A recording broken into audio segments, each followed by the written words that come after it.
ताज्या बातम्यांसाठी महान करेला सबस्क्राइब करा आणि बेल आयकॉनला क्लिक करा। विशाल पाटील यांना मिरज सुधार समितीचा जाहीर पाठिंबा। मिरज जंक्शन आणि छत्रपती शिवाजी महाराज रस्त्यासाठी घेतला शब्द। सांगली लोकसभा निवडणुकीत अपक्ष उमेदवार विशाल पाटील यांना मिरज सुधार समितीने जाहीर पाठिंबा दिला।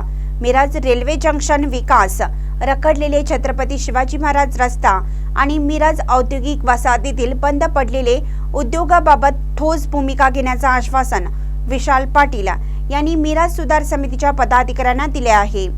यावेळी ज्येष्ठ नेते सुरेश बापू आवटे, माजी स्थायी समिती सभापती निरंजन आवटे, अशोक सिंग राजपूत, ॲडव्होकेट इर्शाद पालेकर उपस्थित होते। मिरज सुधार समितीचे ॲडव्होकेट ए काझी, अध्यक्ष आसिफ निपाणकर, समन्वयक शंकर परदेशी, कार्यवाह जहीर मुजावर, उपाध्यक्ष नरेश सातपुते, राकेश तामगावे, हाजी शाहिद पिरजादे, रामलिंग गुगरी, अभिजित दानेकर, वसीम सय्यद, रवी बनसोडे, संतोष मुळे, अहमद ढालाईद, सलीम खतीब, संतोष जेडगे, जावेद शरीक मसलत, मंसूर शेख आदी पदाधिकाऱ्यांनी अपक्ष उमेदवार विशाल पाटील यांची भेट घेतली। केंद्राशी निगडीत असलेल्या मिरज रेल्वे जंक्शन विकास, रखडलेले बहुचर्चित छत्रपती शिवाजी महाराज रस्ता तसेच डबघाईस आलेले मिरज औद्योगिक वसाहतीबाबत विद्यमान खासदार गांधारीची भूमिका घेत आहेत। त्यांनी 10 वर्षात केवळ पाठीवर हात ठेवून गोड बोलून मिरजेसह जिल्ह्याचा विकासच गोल केल्याची टीका मिरज सुधार समितीने केली। विशाल पाटील हे उच्च शिक्षित आणि अभ्यासू असल्याने लोकसभेत प्रश्न मांडण्याची धमक त्यांच्यात असल्याने मिरज सुधार समिती सक्रिय पाठिंबा देत असल्याचे ॲडव्होकेट ए काझी यांनी सांगितलं।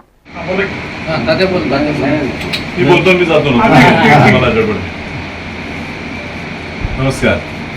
आताच मिरज सुधार समितीचे सर्व पदाधिकारी, अध्यक्ष व त्यांच्या पूर्ण बॉडीचे सदस्य मला भेटले।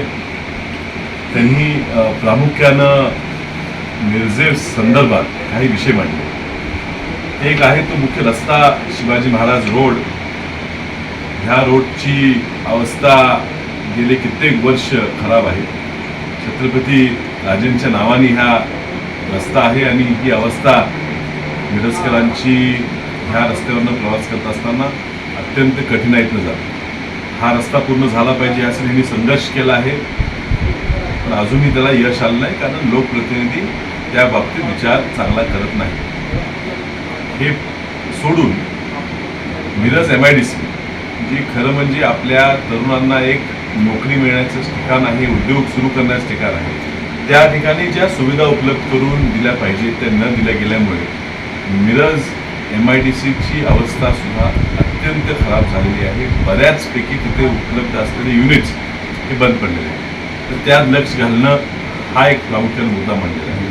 आणि ह्याच्या पलीकडे जाऊन मिरज जी आपलं जंक्शन आहे, कनेक्टिव्हिटी आज खूप महत्त्वाची आहे, म्हणून एअरपोर्टची मागणी होते, ड्रायपोर्टची मागणी। मिरज जंक्शन आहे म्हणून मिरजेचं डेव्हलपमेंट झालं। मेडिकल हब आज भारतात नाही असा मेडिकल हब हा मिरजेत तयार झाला, हा जंक्शनमुळे।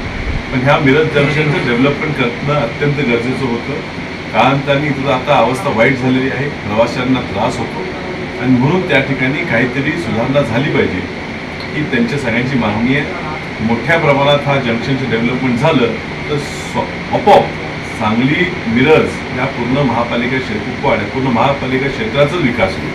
हे 3 प्रामुख्याने मुद्दे सोडून अधिकही भरपूर मुद्द्यांवर चर्चा झाली। या चर्चेनंतर ह्या 3 प्रमुख मुद्द्यांवर व त्यांच्या इतर अडचणींवर निश्चित मी ह्या ठिकाणी काम करीन हे आश्वासन मी त्यांना दिल्यानंतर नुकतेच त्यांनी त्यांच्या मिरज सुधार समिती ह्या संस्थेचं पत्र मला देऊन मला लोकसभेसाठी पाठिंबा जाहीर केलेला आहे। मी त्या सर्व सदस्यांचं मी मनापासून आभार मानतो आणि त्यांचा चांगला लोकप्रतिनिधी म्हणून मी काम करीन हे मी त्यांना पुन्हा एकदा आश्वासन देतो। महानकर न्यूजसाठी आदी माने, मिरज।